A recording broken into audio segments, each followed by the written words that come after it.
चुनाव का आखिरी चरण बाकी है, सिर्फ एक चरण, और उसके बाद तमाम ईवीएम तब खुलेंगी जब मतगणना होगी, यानी 4 जून को।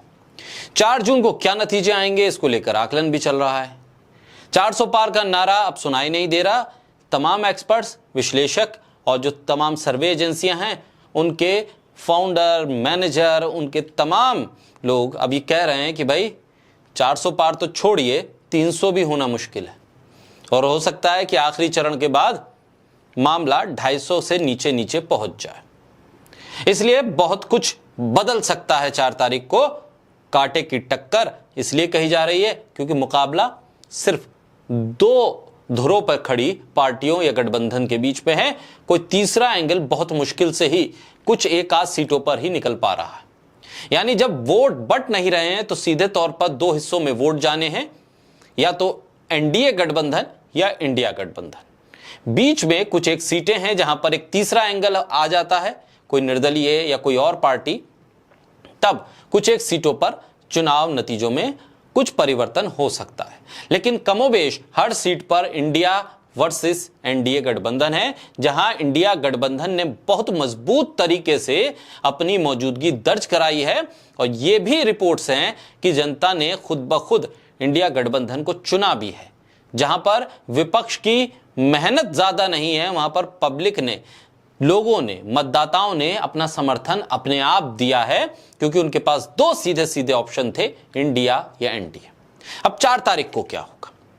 4 तारीख को क्या होगा ये तो जब ईवीएम खुलेगी तब पता चलेगा, लेकिन कुछ लोग उसे सूंघ लेते हैं, समझ लेते हैं, उस हवा को महसूस कर लेते हैं। और उसमें सबसे ज्यादा हवा को महसूस करने वाली ताकत होती है सत्ता में मौजूद पार्टी, क्योंकि उसके पास तमाम तरह की एजेंसियां होती हैं जो ग्राउंड रिपोर्ट्स उन तक पहुंचाती हैं और बताती हैं कि भाई इस चुनाव में अब स्थिति डामाडोल है।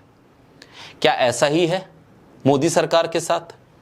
क्यों हम इसलिए कह रहे हैं? क्योंकि कुछ फैसले इस तरह से हुए हैं जिसको लेकर चर्चा सोशल मीडिया पर भी है कि ये चुनाव नतीजों से जोड़कर हम इसे देख सकते हैं। मोदी सरकार ने बीच चुनाव में आर्मी चीफ मनोज पांडे को सेवा विस्तार दे दिया। ये एक तरह का मामला है। दूसरी खबर यह कि संसद भवन में सिक्योरिटी में बदलाव हुआ, जिसके बारे में हम आपको पहले भी बता चुके हैं। भारत के इतिहास में यह पहला मौका है जब किसी आर्मी चीफ को सेवा विस्तार दिया गया हो, जिस पर कुछ सवाल खड़े होते हैं। मोदी सरकार ने आर्मी चीफ को सेवा विस्तार क्यों दिया?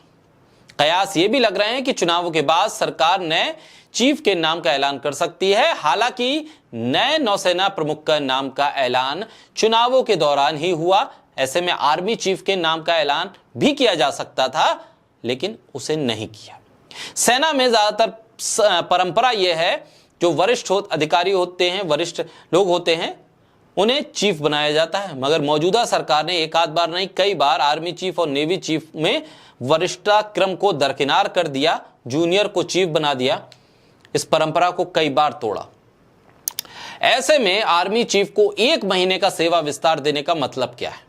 जब नौसेना प्रमुख को आप चुनाव के बीच में तैनात कर सकते हैं, नई नियुक्ति कर सकते हैं, तो आर्मी चीफ के नाम में क्या दिक्कत थी? इसे चुनावों के नतीजों से जोड़कर देखा जा रहा है। इससे भी देखा जा रहा है कि कुछ बड़ा हो सकता है 4 तारीख के बाद। उस स्थिति से निपटने के लिए, उस स्थिति को हैंडल करने के लिए कुछ जिन पर कॉन्फिडेंस है मौजूदा सरकार को, उनको बनाकर रख रही है। संसद भवन की सुरक्षा में बदलाव हुआ है, नई तैनाती हुई है। पुरानी एजेंसियां जो इस सुरक्षा में तैनात थी उनको वापस लिया गया है। इसके बारे में विस्तार से एक वीडियो हम पहले भी बना चुके हैं। क्या 4 जून के बाद मोदी सरकार को जनता के विरोध का डर सता रहा है? क्योंकि पब्लिक कह रही है कि भाई हमें रोटी, कपड़ा, मकान के साथ रोजगार की बात भी सुननी है। वैक्सीन के नाम पर जो हुआ उस पर भी हमें वोट करना है। तमाम मुद्दे हैं, लेकिन सरकार कह रही है कि आपको मंगलसूत्र पर वोट देना है, आपको भैंस पर वोट देना है, आपको इस बात पे वोट देना है कि संडे की छुट्टी ईसाइयों से जुड़ी है या हिंदुओं से जुड़ी हुई है। आपको ट्रेन में सीट मिले ना मिले, लेकिन आपको इस बात पर वोट देना है कि मोदी सरकार ने बुलेट ट्रेन का वादा किया था। ये तमाम चीजें चल रही हैं और ऐसे में सेना ने संसद भवन पर मॉक ड्रिल की है। क्या मोदी सरकार किसी तरह से इस ताकत का इस्तेमाल करने की कोई योजना बना रही है? लोकसभा चुनाव के बीच में आर्मी चीफ को दिया एक्सटेंशन और संसद भवन में सुरक्षा में बदलाव 70 साल में पहली बार हुआ है। क्या देश में कुछ नया होने वाला है? मुख्य चुनाव आयुक्त राजीव कुमार को Z+ की सिक्योरिटी दी गई, संसद की मॉक ड्रिल, और ऐसे में जो अंतिम चरण है उससे पहले प्रधानमंत्री की कोई रैली नहीं, कोई रोड शो नहीं। ऐसा क्यों हो रहा है? क्या कुछ नॉर्थ ब्लॉक साउथ ब्लॉक में कुछ बन रहा है, कुछ पक रहा है, कुछ फाइलें इधर से उधर हो रही हैं, या फाइलों में कुछ चीजों को हटाया बचाया जा रहा है? इसकी आशंका भी सोशल मीडिया पे लोग लगा रहे हैं। आचार संहिता में ही कई IAS अधिकारियों के तबादले हो रहे हैं। DRDO के चीफ को 1 साल का सेवा विस्तार दे दिया गया, लॉ सेक्रेटरी का तबादला हो गया और लोकपाल अधिकारी का भी तबादला हो गया।